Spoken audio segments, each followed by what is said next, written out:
In the peaceful village of Ilueo, there was great excitement. Prince Depo was returning after many years abroad. The town square buzzed. Young maidens laughed, showing their shining teeth. "I will be the princess," boasted Bola, adjusting her scarf. "You that cannot even cook. The prince will surely pick me." Mothers tied fresh wrappers. Fathers polished their drums. Everyone wanted to witness history. But inside the palace, Prince Depo frowned. "Baba me," he said to King Ode, "I want a wife who loves me as a man, not because of the crown on my head." The king smiled, stroking his grey beard. "Oh mommy, wisdom is better than beauty.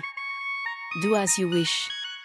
That night, Depo disguised himself. He wore rough clothes, old slippers, and carried a hoe like a common farmer. The next morning, when everyone gathered to welcome the prince, they were disappointed. Where is he? Why hasn't he come? They didn't know the prince was already among them, smiling quietly, pretending to be a new farmer boy. As days passed, Depo began to test the hearts of the maidens. One afternoon, he approached Bola at the market, carrying a bunch of firewood. "A cousin, sister," he greeted warmly. "Can I help you carry your basket?" Bola looked him up and down with disgust.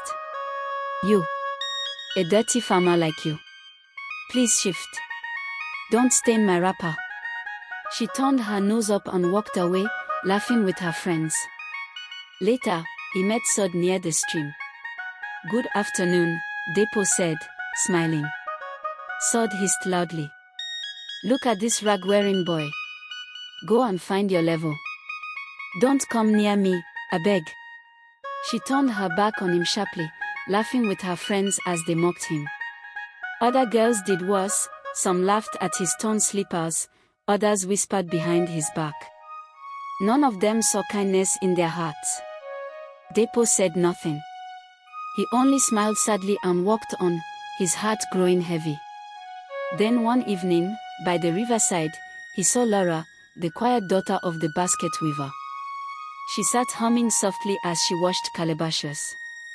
Her wrapper was plain, her hair simple, but her smile was like the morning sun. Depo approached carefully. "A cousin," he greeted. Laura looked up and smiled. "A cousin," she replied warmly. He offered to help her carry the calabashes home.